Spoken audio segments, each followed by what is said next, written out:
আগের চেয়ে কিছুটা সুস্থ বিএনপি চেয়ারপারসন বেগম খালেদা জিয়া, তবে এখনও বিদেশে নেয়ার মতো শারীরিক পরিস্থিতি হয়নি তার। একটু ভালো হলেই তাকে উন্নত চিকিৎসার জন্য বিদেশে পাঠানো হবে।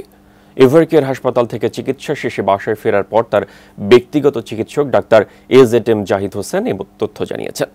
স্বপন আহমেদ জানাচ্ছেন বিস্তারিত। প্রায় 1.5 মাস পর সাবেক প্রধানমন্ত্রী ও বিএনপির চেয়ারপারসন বেগম খালেদা জিয়া রাজধানীর এভারকেয়ার হাসপাতাল থেকে বাসায় ফিরেন। তাকে স্বাগত জানাতে বিকেল থেকেই হাসপাতালটির সামনে নেতাকর্মীদের ছিল বেশ ভিড়। এই আনন্দটা শুধু আমাদের বিএনপি রাখার না, এটা সমগ্র বাংলাদেশের মানুষের জনগণের একটা বিজয় আনন্দ। ইনশাআল্লাহ আমরা দেশনেত্রী বেগম খালেদা জিয়ার নেতৃত্বে অতীতেও ছিলাম, বর্তমানেও আছি, ভবিষ্যতে ইনশাআল্লাহ থাকবো। সাবেক এ প্রধানমন্ত্রীর শারীরিক অবস্থার অবনতি হওয়ায় তাকে হাসপাতালে যেতে হয়েছে অনেকবার।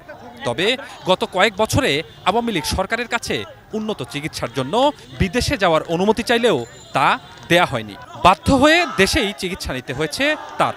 সবশেষ গত 8 জুলাই সোমবার ভোর 4টায় জরুরি ভিত্তিতে রাজধানীর এভারকেয়ার হাসপাতালে নেওয়া হয় খালেদা জিয়াকে। গত 5 আগস্ট আওয়ামী লীগ সরকার পতনের পরদিন 6 আগস্ট নির্বাহী আদেশে বেগম খালেদা জিয়ার সব মামলা প্রত্যাহার করা হয়।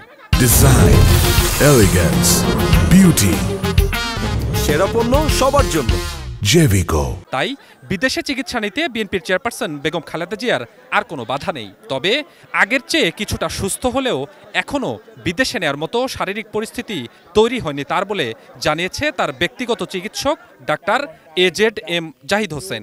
যখনই আমরা এটাকে ইউকে বা জার্মানি অথবা আমেরিকা চিন্তা করি, তখন স্বাভাবিকভাবেই এটা একটা লম্বা জার্নি। এই লম্বা জার্নিটার আপনাকে মনে রাখতে হবে টেক অফ এবং ল্যান্ডিং, এই সময় কিন্তু একটা প্রচণ্ড রকম নেগেটিভ প্রেশার হয়। কাজে আপনার মাথায় থাকতে হবে যে রুগীর শারীরিক সুস্থতা কতটুকু আছে, সেই জার্নি অর্থাৎ মানে সক্ষমতা কতটুকু আছে, সেটি একটা বিষয়। সেই জন্যই সব কিছু বিবেচনা করে পরবর্তীতে সিদ্ধান্ত আপনাকে জানানো হবে।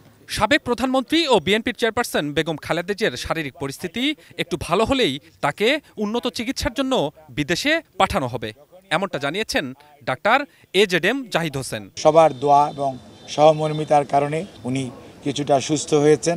Swapan Ahmed, ATN news, Dhaka. আমরা আগেও বলেছি।